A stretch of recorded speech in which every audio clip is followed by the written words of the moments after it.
आज हम लोग जो है सोशियोलॉजिकल पेपर में यूनिट 4 के अंतर्गत राष्ट्रीय एकता में शिक्षक और शैक्षिक संस्थानों की क्या भूमिका है ना, role of educational institute and teacher in national integration, ठीक है, उसके बारे में पढ़ेंगे। तो राष्ट्रीय एकता का पहले हम लोग देखेंगे क्या इसका अर्थ है, फिर उसकी परिभाषा क्या है, फिर उसमें राष्ट्रीय एकता में जो बाधक तत्व है या इसकी आवश्यकता क्यों है, एक एक करके हम लोग उसको चर्चा करते जाएंगे। तो जैसे कि तुम लोग जानते हो कि राष्ट्रीय एकता हम लोगों का जो भारत देश है वो उसमें जो है जनसंख्या जो है के मामले में जो है एक बहुत बड़ा देश है। और हम लोग जैसा जानते हैं कि यहाँ पे भारत देश में विभिन्न धर्म के लोग, आपके विभिन्न जातियों के लोग आपसी भाईचारे और प्रेम के साथ यहाँ पर रहते हैं। ठीक है, तो उनके हृदय में हम लोग ये कह सकते हैं कि भारतवर्ष के लिए एक विशेष प्रेम और आदर है, और उनके लिए जो आपका राष्ट्रीय हित है वो सबसे ऊपर है। जैसे कि हम लोग सब जानते हैं कि भारत का एक अपना ही। हाँ, दिव्या कुछ पूछना है?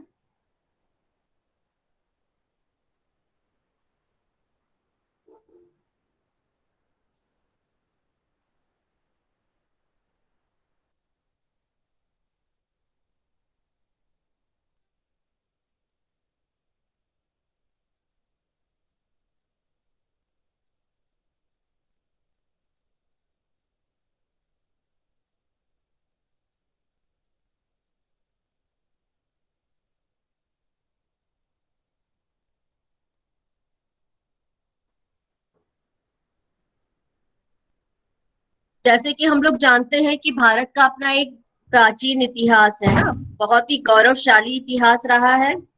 और यहाँ पर कई शासकों ने राज्य किया है, जिसमें आपने देखा होगा कि 250 ईसा पूर्व में अशोक ने राज्य किया। ठीक है, तब भी एकता वहां पे थी। फिर गुप्त साम्राज्य जो कि उत्तर से दक्षिण तक फैला हुआ था, उसने भी राजनैतिक एकता स्थापित की। फिर 14वीं शताब्दी में आपने देखा होगा कि अकबर ने भारतीय राष्ट्र को एक ऐसा स्वरूप प्रदान किया जो किसी सीमा तक धर्मनिरपेक्ष नागरिकता पर आधारित था। ठीक है, और इसके ऊपर हम लोग इसके उपरांत देखते हैं कि जब अंग्रेजों ने हमारे भारत देश में आक्रमण किया और उन्होंने जो है फूट डालो और शासन करो, ठीक है, इसकी नीति अपनाई। तो इसमें भी जो है देखा हम लोगों ने कि जो हमारी भारत की अपनी एकता थी और अखंडता थी, उसमें लोगों ने उसको बनाए रखने का निरंतर प्रयास किया है। ठीक, तो जो भारतीय एकता है उसमें इसकी कई परिभाषाएं जो है अलग अलग शिक्षाविदों ने दी है। जैसे कि पंडित जवाहरलाल नेहरू ने कहा है कि हमें संकीर्ण एवं संकुचित विचारधारा, प्रांतवादिता, संप्रदायवादिता एवं जाति पाति की भावना से ओतप्रोत नहीं होना चाहिए, क्योंकि अभी हमें बहुत कुछ प्राप्त करना है। हम सभी जो भारतीय गणतंत्र के नागरिक हैं, उन्हें भारतीय नागरिकों के मध्य एकता स्थापित करनी है और इस देश की इस देश को शक्तिशाली बनाना है। तो शक्तिशाली का अर्थ जो है वो उन्होंने विचारों से लिया है, क्रिया से लिया है और संस्कृति और मानवता से लिया है। ठीक है, इसके अलावा जो है एक और परिभाषा दी थी डॉक्टर जे एस बेदी ने।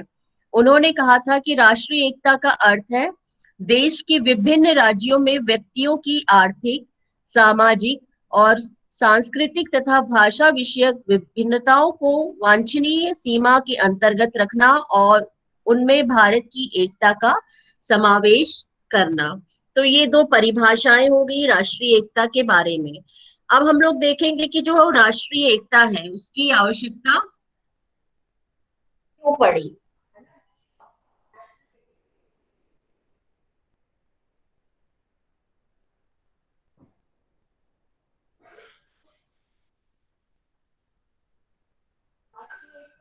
हम लोगों को जरूरत पड़ी, कोई बताएगा?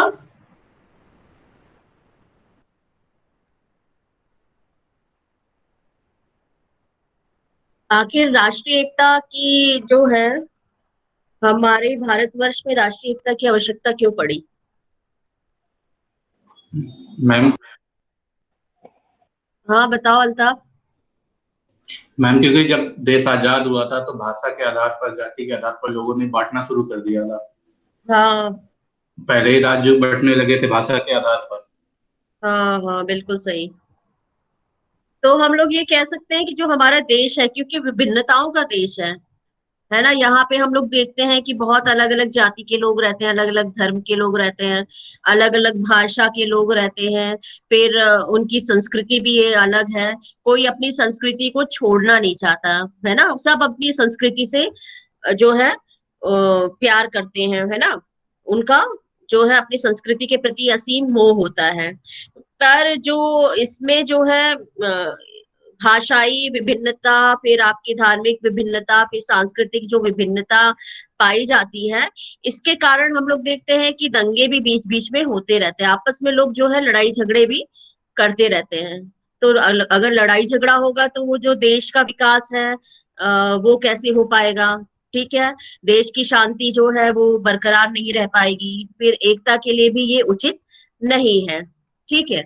जैसे कि हम लोग जानते हैं कि जो भारत है वो निरंतर जो है प्रगति पथ पर अग्रसर है।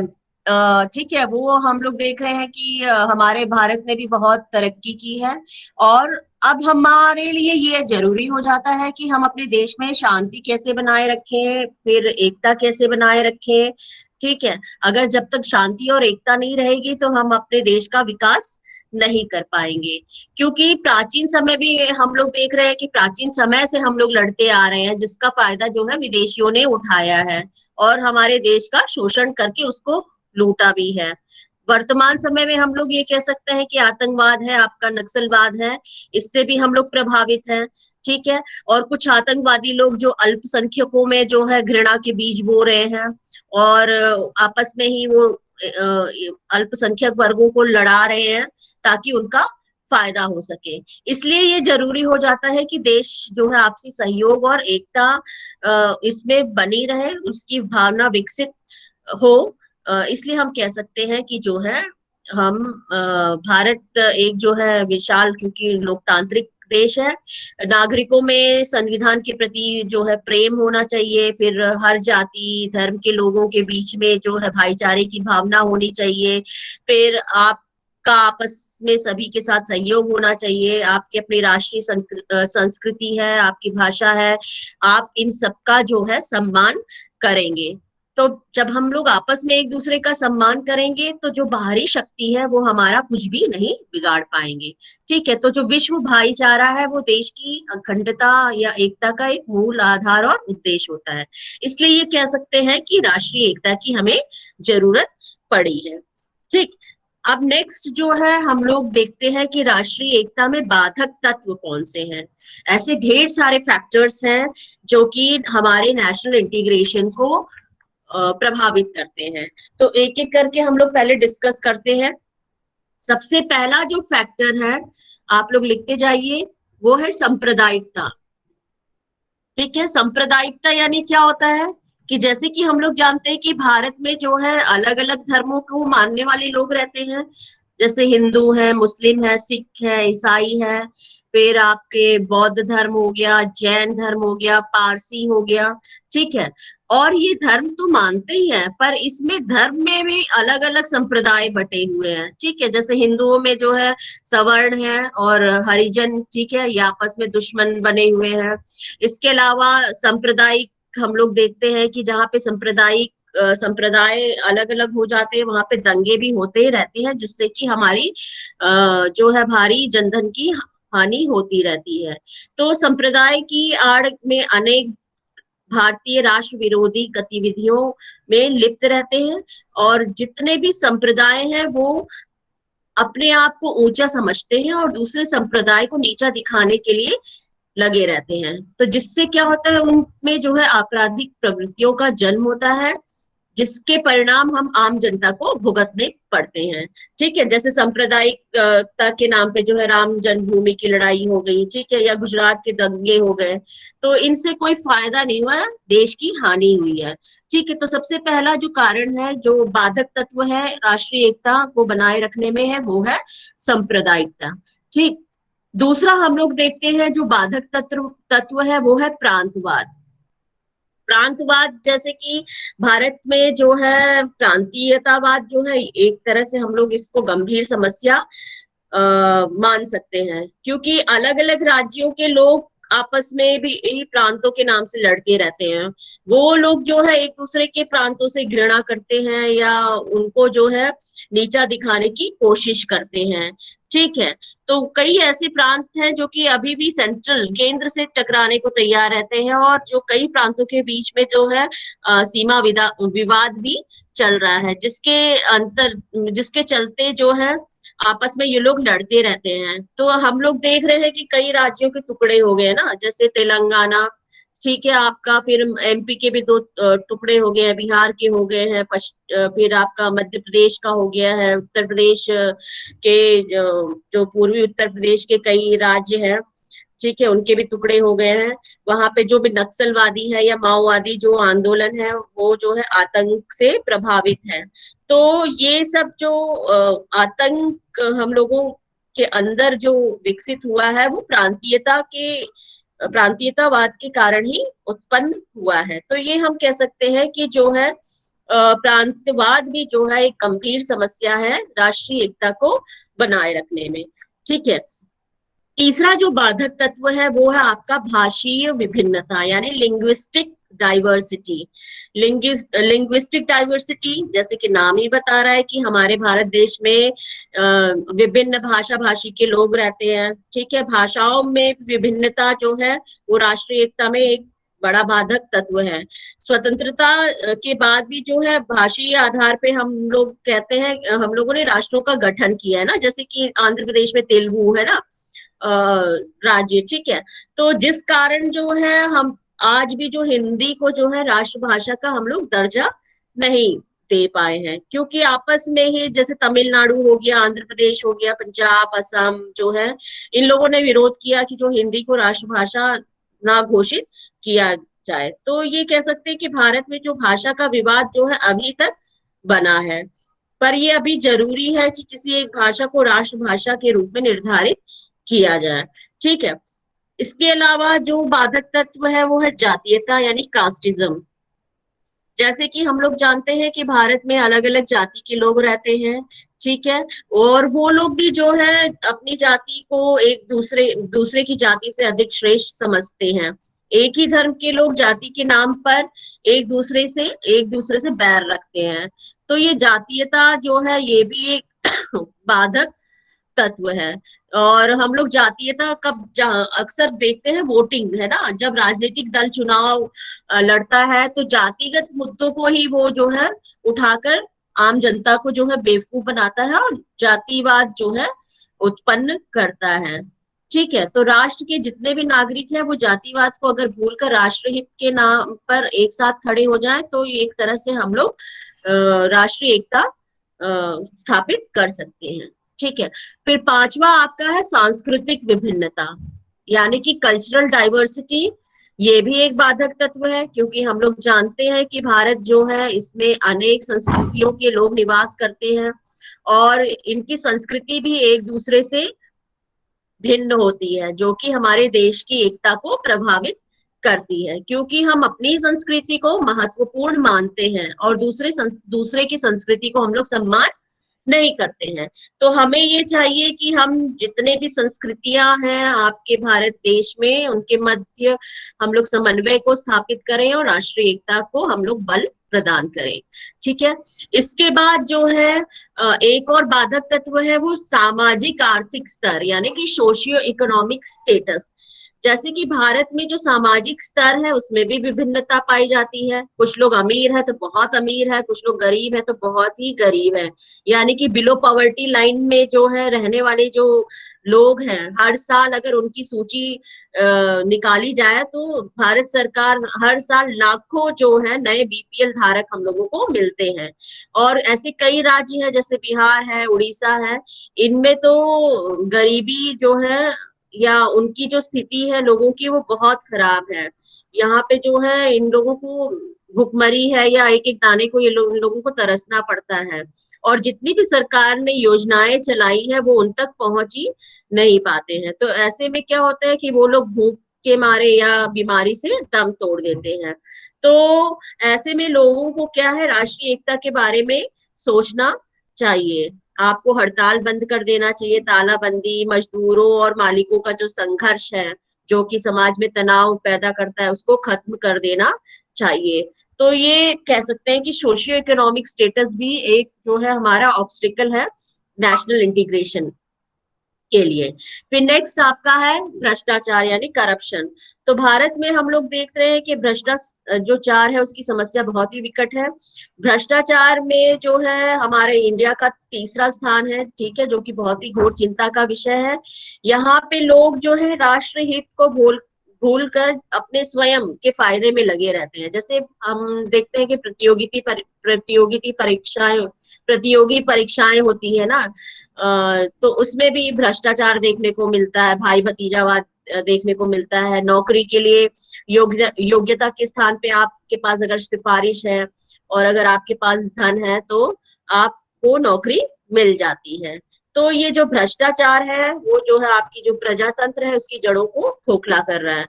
तो राष्ट्रीय एकता के लिए ये जरूरी हो जाता है कि जितने भी व्यक्ति हैं स्वयं अपने आप को भ्रष्टाचार से दूर रखने का प्रयास करेंगे, तभी जो है ये समाप्त हो पाएगा।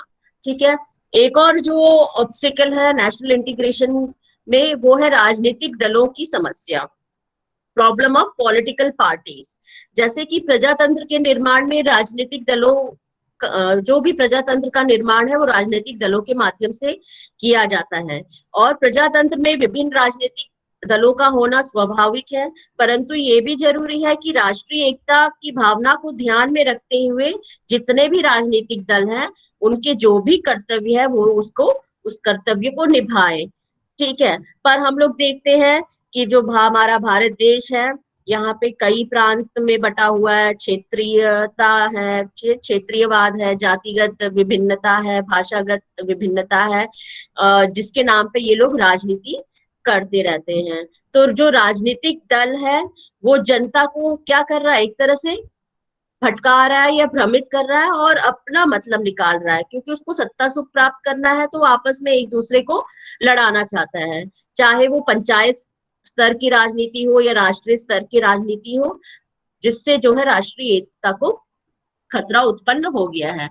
फिर एक और जो बाधक तत्व है वो है कुशल नेतृत्व का अभाव, यानी कि एब्सेंस ऑफ इफेक्टिव लीडरशिप। यानी कुशल नेतृत्व के अभाव में जो है जनतंत्र की सफलता अधूरी रह जाती है। जनता अपना मत तो देती है परंतु देश की बागडोर जो आपकी है वो उचित हाथों में ना देकर वो जो भ्रष्ट इंसान है या जिसने बहुत घोटाले किए हैं या जिसकी आपराधिक प्रवृत्ति रही है उनको जो है अपना वोट दे देते हैं। तो ऐसे कई मामले हैं जो हमारे देश में आ चुके हैं। नेता जो है अपने हित के लिए जनता को भड़काते हैं, वे मात्र अपना व्यक्तिगत हित पूरा करते हैं और देश और जनता उनके लिए कोई मायने नहीं रखती है। इसलिए ये जरूरी हो जाता है कि जो है हम लोग देश को एक कुशल नेतृत्व प्रदान करें। ठीक है। तो ये सारे जो है आपके राष्ट्रीय एकता प्रभावित करने वाले कारक थे। चलो एक एक करके बताओ, पॉइंट्स बताओ कौन कौन से। सबसे पहला फैक्टर क्या है? सांप्रदायिकता। ठीक है। दूसरा? मैम प्रांतवाद। फिर भाषीय विभिन्नता। उसके बाद? Linguistic diversity. Ma'am corruption. हाँ करप्शन। मैम आर्थिक विभिन्नता। हाँ सामाजिक आर्थिक स्तर, सोशियो इकोनॉमिक स्टेटस। मैम राजनीतिक दलों की समस्या।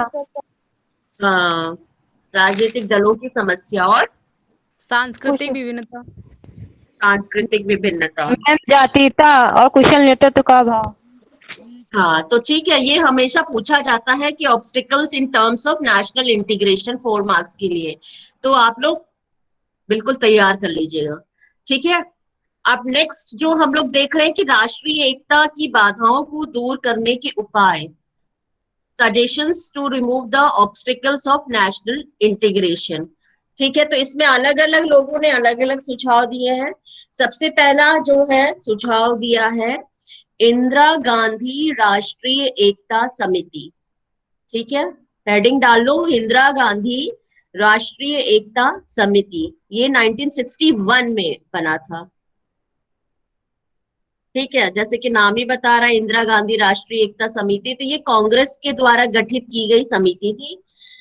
तो इन्होंने जो राष्ट्रीय एकता के बाधक तत्वों को दूर करने के लिए जो उपाय दिए हैं, सबसे पहला इन्होंने जो कहा है कि जो आपका शिक्षा है, शिक्षा तथा अन्य क्षेत्रों में राष्ट्रीय दृष्टिकोण को बढ़ावा, यानी कि आपको शिक्षा और आपके जो अलग अलग क्षेत्र हैं उसमें आपके राष्ट्रीय दृष्टिकोण को आपको बढ़ाना पड़ेगा।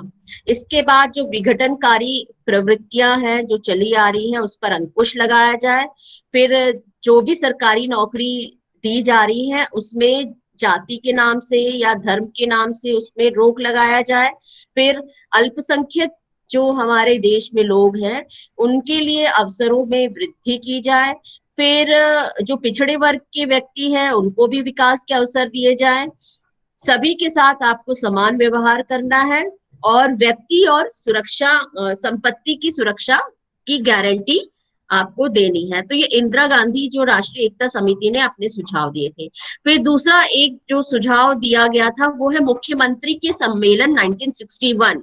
तो इसमें भी जितने राजनीतिक नेता थे उन राजनीतिक दलों के मुख्यमंत्री आए थे हर राज्यों के, तो उन्होंने जो है अपने सुझाव दिए हैं, जैसे कि राष्ट्रभाषा हिंदी का प्रचार। अभी तो राष्ट्रभाषा हिंदी को राष्ट्रभाषा का दर्जा नहीं मिला है, पर हिंदी का उन्होंने कहा था कि प्रचार प्रसार किया जाए। फिर जितने भी भारतीय भाषाएं हैं उनके लिए एक लिपि बनाई रखी जाए। फिर आपकी इंटरनेशनल लैंग्वेज जो है वो अंग्रेजी को रखा जाए। फिर आपको त्रिभाषा सूत्र, ठीक है, वो अपनाना होगा, यानी कि जो भी आप पढ़ाई करवाइए आप मातृभाषा में। दूसरा, आप हिंदी क्षेत्र में आप हिंदी पढ़ाइए और हिंदी वाले क्षेत्रों में कोई एक दूसरी भारतीय भाषा आप पढ़ा सकते हैं। और तीसरा, आप अंग्रेजी या कोई भी अंतरराष्ट्रीय महत्व की एक भाषा पढ़ा सकते हैं। तो 3 लैंग्वेज फॉर्मूला इन्होंने कहा था कि ये आप अपनाइए। इसके अलावा जो परीक्षा का माध्यम जो है वो आप जो है प्रादेशिक भाषाओं के साथ साथ हिंदी और अंग्रेजी में भी हो।